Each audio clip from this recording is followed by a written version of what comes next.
Цифрлы Қазақстан бағдарламасы шеңберінде облыста кезекті іргелі жоба жүзеге асты. Оралдағы нөмір 1 халыққа қызмет көрсету орталығында жаңа кеңсе жасақталды.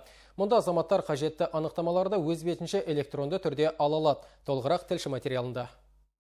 Қайырбек Бижанов жеке кәсіпкер. Бизнес саласы құжат бастылықты талап ететіні белгілі. Сондықтан іскер жан халыққа қызмет көрсету орталығының көмегіне жиі жүгінеді. Бұрын қарапайым анықтама алу үшін ұзын сонар кезекке тұрып, уақыт жоғалтатын. Қазір жаңадан ашылған фронт кеңсе арқылы қажетті құжатын санаулы минут ішінде алды. Өзім данныйым бәрі жаңа керек мағлұматтардың бәрі өзім флешкамда, өзім ключіммен өз-өзіне қызмет көрсету кабинетінде жұмыс жасаймын. Өзіме керек мағлұматтың бәрін осы жерден аламын.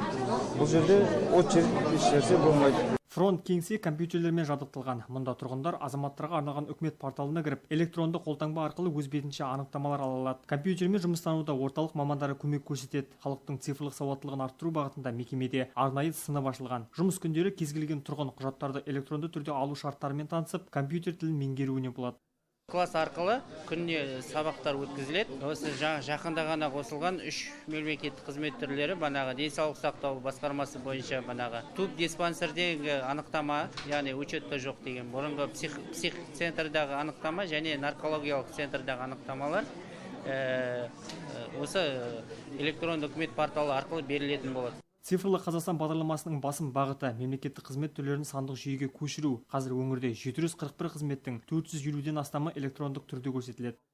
Сфера государственных услуг в настоящее время.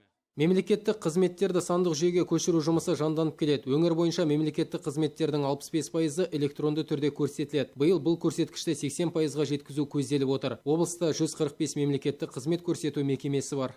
Бір жыл ішінде электронды түрде көрсетілген қызметтердің саны айтарлықтай өсті. Мәселен, Орал қаласы бойынша тұрғындар арнайы портал арқылы 450 мыңнан астам қызмет алған.